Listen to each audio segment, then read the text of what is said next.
आप देख रहे हैं बेनिफिट टीवी। नमस्कार, मैं रविंद्र कुमार और मेरे साथ हैं हरिकेश्वर राम जी। नमस्कार, जय भीम। आज हम लोग एक महत्वपूर्ण विषय पर चर्चा करने जा रहे हैं। जो दलित समाज है, दलित समाज में कई जातियां हैं, कई उपजातियां हैं, लेकिन दलित समाज जो है आपस में काफी फूट है, आपस में काफी मतभेद है। एक जाति दूसरे जाति से अपने आप को ऊंचा समझती है, एक जाति दूसरे जाति को नीचा समझती है। तो तमाम तरह के जो कुरीतियां हैं हमारे समाज में फैली हुई है, इस पर हम लोग विचार करेंगे कि ये सब चीजें कैसे दूर होगी। और अभी तक हमारे चैनल को अगर सब्सक्राइब नहीं किए हैं तो कृपया करके चैनल सब्सक्राइब कर लीजिए, क्योंकि इसी तरह का वीडियो जो समाज से जुड़ा और राजनीतिक से जुड़ा जो मैटर है उसको लेकर हम लोग आते रहते हैं। तो आगे हम शुरू करते हैं इस बात पर चर्चा कि कैसे हमारा समाज एकजुट होगा और सारी जातियां एक साथ मिलके ये अपने हक और अधिकार की लड़ाई लड़ेगी। तो सर, आपसे सवाल है कि ये जातियां जो अलग अलग कई जातियां कई उपजातियां में बटी हुई है, शेड्यूल कास्ट जो है, तो वो कैसे एक होगी? देखिए, पहले तो ये समझना होगा कि शेड्यूल कास्ट या बैकवर्ड ओबीसी जी या फॉरवर्ड, वो भी मान लीजिए जो कास्टी जो जातीय व्यवस्था है जी, तो वो व्यवस्था शेड्यूल कास्ट का बनाया हुआ तो है नहीं जी और जब शेड्यूल कास्ट का नहीं बनाया हुआ है तो शेड्यूल कास्ट के हित में है नहीं, जी, बैकवर्ड के हित में नहीं। तो जातीय सिस्टम सिर्फ और सिर्फ ब्राह्मणों के हित में है। अच्छा, कहते सिर्फ ब्राह्मणों के हित में है। हाँ, तो अब चूंकि उनके द्वारा बनाया गया है अधिक से अधिक जाति, ताकि आप अलग से अलग रहें, आप इकट्ठा नहीं हो, आप एकत्रित नहीं हो, आप संगठित नहीं हो और उनके खिलाफ जो ब्राह्मणवाद के खिलाफ जो जातीय व्यवस्था है उसके खिलाफ आप खड़ा नहीं हो।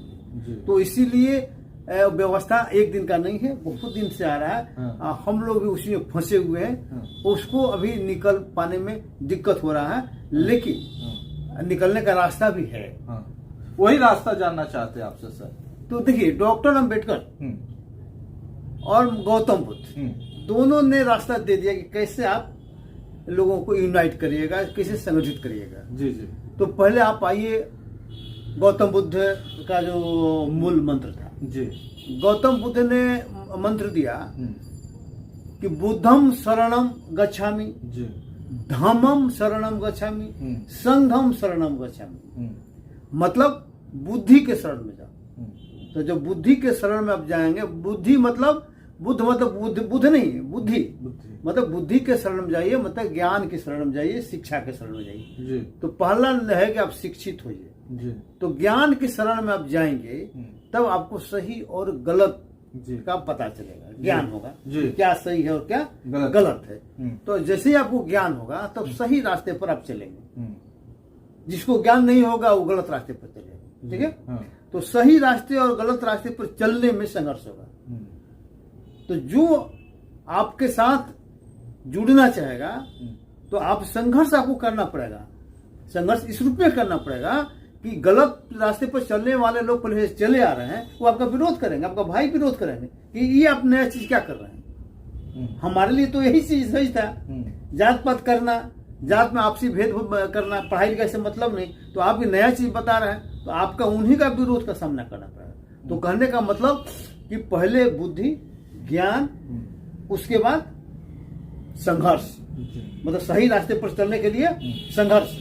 जब संघर्ष आप करेंगे तो आपके साथ जो अच्छे लोग हैं, आपके विचार से जो प्रभावित लोग हैं, वो आपके साथ जुड़ते चले जाएंगे और आपका संगठन बनते चला जाएगा। ये गौतम बुद्ध का उन्होंने सीधा सा उन्होंने फार्मूला दिया कि कैसे यूनाइट होगा, कैसे संगठित होगा। तो पहले ज्ञान जरूरी है, ज्ञान के बाद जब ज्ञान जरूरी हो जाएगा तब सही रास्ते पर चलना जरूरी है। उसके लिए संघर्ष जब करिएगा तो लोग आपके साथ जुड़ते चले जाएंगे और संगठन बन जाएगा। उसी रास्ते पर, उसी को बाबा साहब ने एडॉप्ट किया, सेम चीज को। गौतम बुद्ध का जो मूल सिद्धांत था उसी को बाबा साहब ने एडॉप्ट किया। तो बाबा साहब ने क्या कहा, एजुकेट, मतलब बुद्धम शरणम गच्छामि के बल में कहा कि एजुकेट कहा। धम्मम शरणम गच्छामि यानी संगठित नहीं, सच्चे रास्ते पर, अच्छे रास्ते पर, सही रास्ता। अच्छा, सही रास्ते। हाँ, एजिटेट। उन्होंने कहा धम्मम मतलब हुआ कि सही रास्ते पर चलना, इधर एजिटेट मतलब सही रास्ते पर चलने के लिए आपको संघर्ष करना। एजिटेट मतलब एजिटेशन मतलब लड़ाई, संघर्ष, है ना। तो ये डॉक्टर अम्बेडकर ने कहा। अब जब संघर्ष आप करेंगे तब ऑर्गेनाइज। तब लोग आपके साथ जुड़ते जाएंगे। संगठन यहाँ उल्टा हो रहा है। हो क्या रहा है कि हमारे लोग जो पढ़ लिख जा रहे हैं तो सीधे ऑर्गेनाइज करने की कोशिश करते हैं। संघर्ष में कोई नहीं जाना चाहता है। संघर्ष में, जबकि डॉक्टर अम्बेडकर और आपका गौतम बुद्ध ने कहा कि आपको संघर्ष करना होगा, संघर्ष के बाद ही आपका संगठन बनेगा।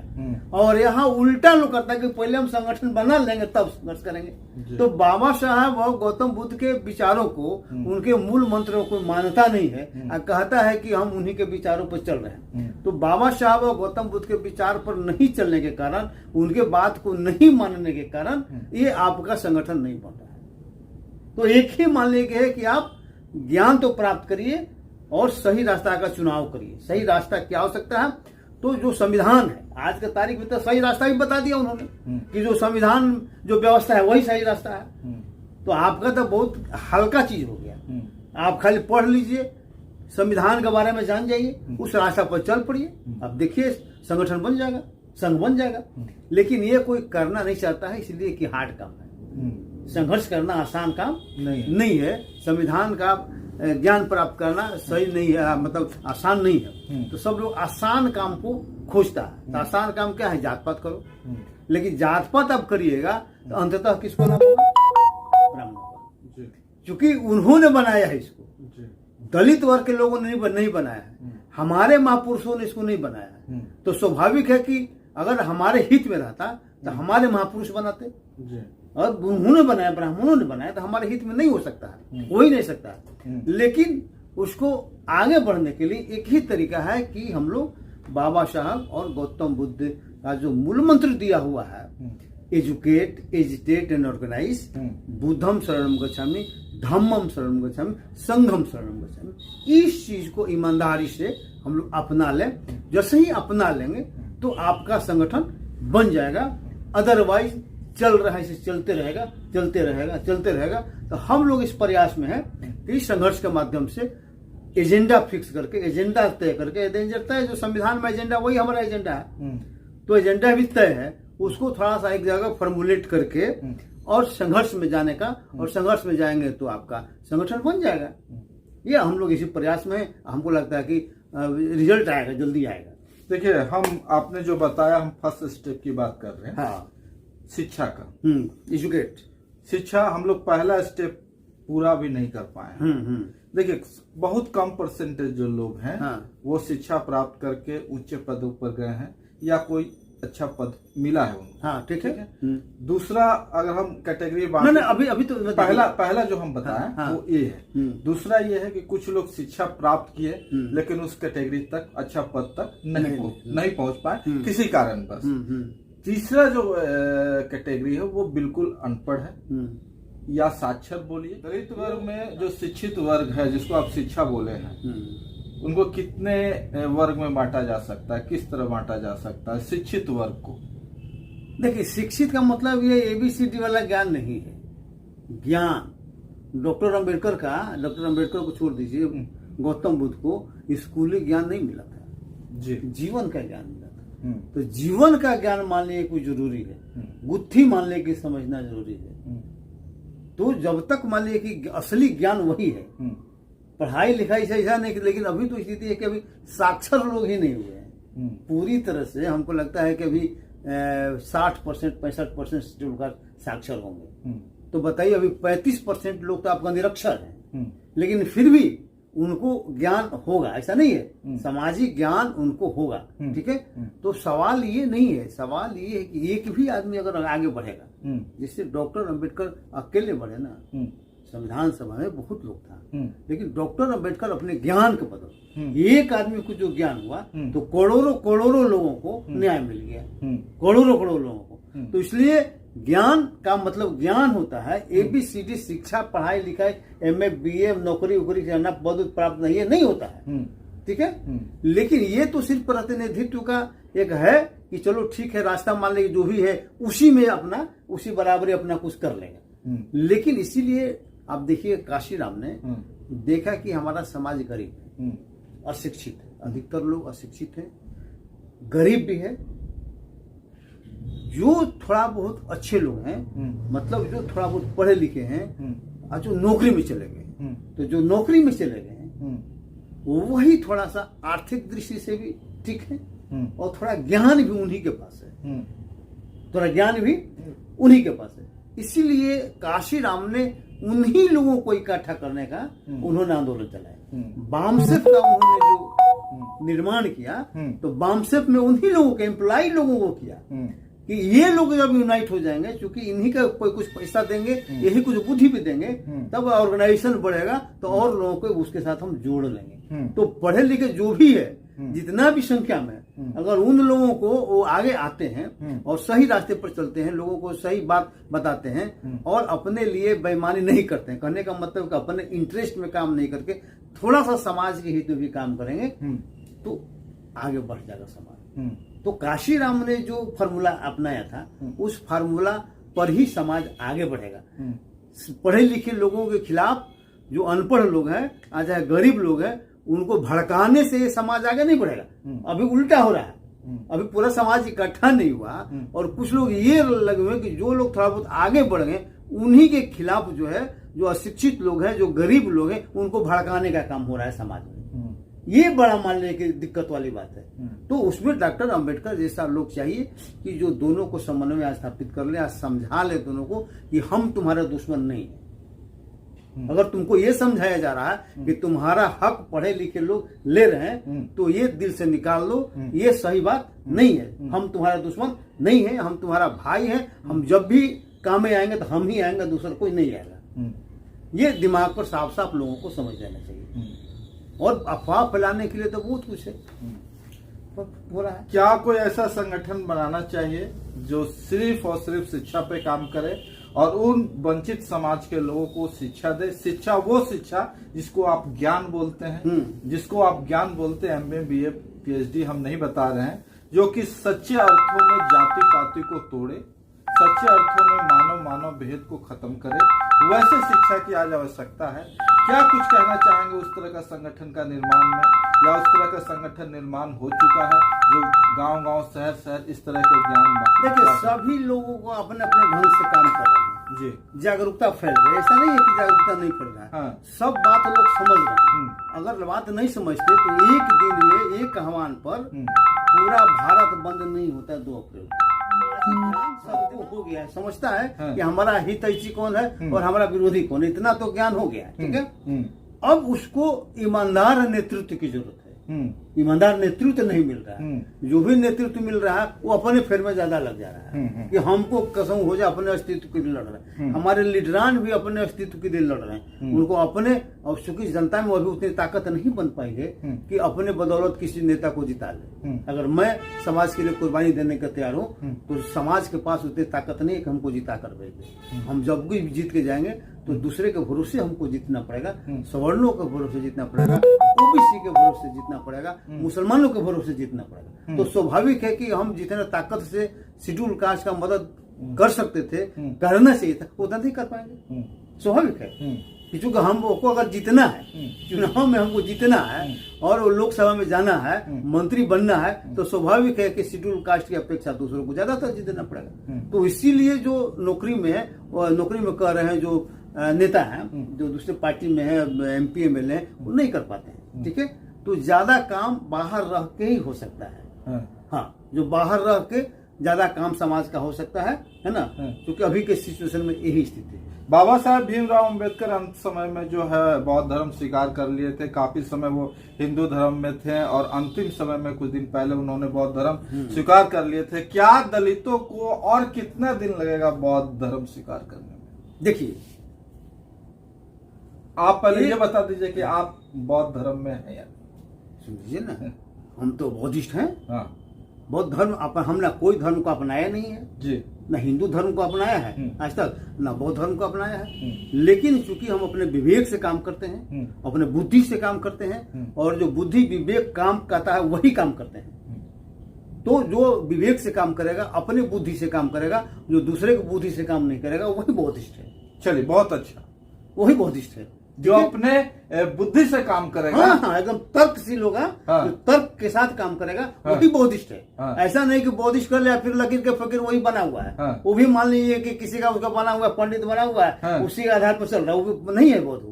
बौद्ध मतलब अपने ज्ञान के बदौलत ज्ञान प्राप्त करना, ज्ञान के बदौलत काम करना और तर्कशील होना। जो तर्क कहे कि सही है तो उसको सही माने, जो लगे कि सही नहीं है तो उसको नहीं माने। यही बौद्धिस्ट होने का पहचान, दूसरा कुछ नहीं है। अच्छा, ठीक है। लेकिन अब आप बताएं कि अब धर्म के बारे में बता रहे हैं कि डॉक्टर अंबेडकर ने 1932 में घोषणा किया था। 1932 में उन्होंने कहा कि हम हिंदू धर्म पैदा हो गए, ये मेरे बस का चीज नहीं था, लेकिन हिंदू धर्म में मैं मरूंगा नहीं, ये मेरे बस का चीज है, मैं हिंदू रहते नहीं मरूंगा। और उन्होंने अंततः जाके 1956 में उन्होंने बौद्ध धर्म स्वीकार किया। तो इतना मजबूत आदमी को, इतना विचारशील आदमी को, इतना तर्कशील आदमी को बौद्ध धर्म स्वीकार करने में 24 साल लगे। 1932 में उनके दिमाग में बताया और 1956 में, मतलब 32 साल उनको लग गया। तो आज जो स्थिति है तो आप बहुत साधारण लोग हैं, अभी उतना विवेकशील नहीं है, उतना उनका स्तर ऊंचा नहीं है, लेकिन विचारशील विचार से आप देखिएगा सब लोग एक तरह से हिंदू धर्म में जो पाखंड है उसको लोग छोड़ चुके हैं। जो भी थोड़ा बहुत तर्कशील आदमी है वो छोड़ चुका है और आगे बढ़ चुका है। मान ली हिंदू ये रीति रिवाज से उसको एडॉप्ट नहीं किया हो, लेकिन आप शेड्यूल कास्ट के मैक्सिमम लोग जो पढ़े लिखे लोग हैं सब एक तरह से बौद्ध विचारधारा के अनुसार चल चुके हैं। जो गौतम बुद्ध का विचार था, जो अंबेडकर का विचार, उस विचारधारा की ओर चल चुके हैं। तो स्वाभाविक है कि आज न कल पूरा समाज आपका बौद्धिस्ट बना। कहा जाता है कि अगर झूठ को भी बार बार बोला जाए, 100 मरते 1000 मरते तो वो सच हो जाता है।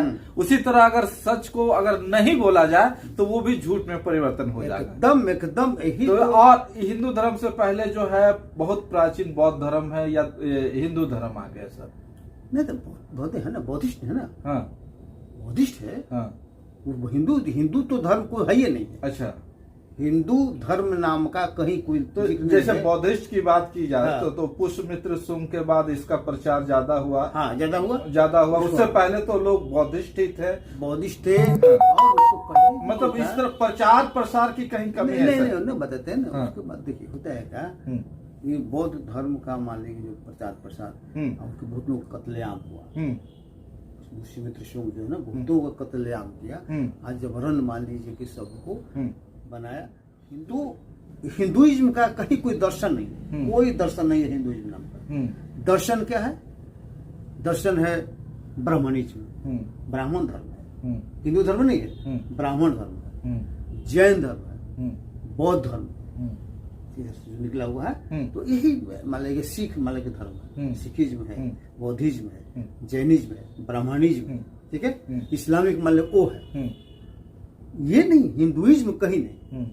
ये तो बाद में इसको नाम देके किया गया हिंदू। What is Hindu? पूछेगा हिंदू क्या है भाई, कौन हिंदू है? तो हिंदुइज्म का मतलब होता है कि हिंदुओं को फेवर में। तो हिंदुओं के फेवर में कहाँ है? मैक्सिमम हिंदुओं को तो खिलाफ में मान लिया कि आपका धर्म है। तो हिंदुइज्म कैसे हो गया? मैक्सिमम लोगों के खिलाफ, ब्राह्मणों के हित में, और मैक्सिमम 80% 85% अगर हिंदू मान लेते हैं सबको, तो उसके खिलाफ मान लें कि आपका धर्म है, असमानता पर आधारित धर्म आपका है। तो वो तो हिंदू धर्म हो ही नहीं सकता है ना। हिंदू धर्म तब होता है ना कि जो बहुसंख्यक लोगों के हितों का बात उसमें होता है। तो बहुसंख्यक लोगों के अहित की बात है तो हिंदू धर्म कहाँ से होगा? अच्छा, हिंदू धर्म हो ही नहीं सकता। उसको ब्राह्मण धर्म का, ब्राह्मण धर्म ही है। अच्छा, ब्राह्मणिज्म ही है, दर्शन शास्त्र में ब्राह्मणिज्म ही है। हिंदू धर्म नाम का कोई चीज है ही नहीं। तो चलिए हम इस बातचीत के सिलसिला को आगे भी जारी रखेंगे। फिलहाल इस वीडियो में इतना ही। अगर इस वीडियो में जो विचार रखे गए हैं उनसे आप कितना सहमत है, ज्यादा से ज्यादा इस विचार को आगे बढ़ाइए YouTube के माध्यम से, Facebook के माध्यम से, और चैनल को जरूर सब्सक्राइब करिए। कमेंट बॉक्स में जरूर बताइए कि आखिर ये वीडियो कैसा लगा। मैं रविंद्र कुमार और मेरे साथ हरिकेश्वर राम जी। बहुत बहुत जय भीम। आप देख रहे हैं बेनिफिट टीवी।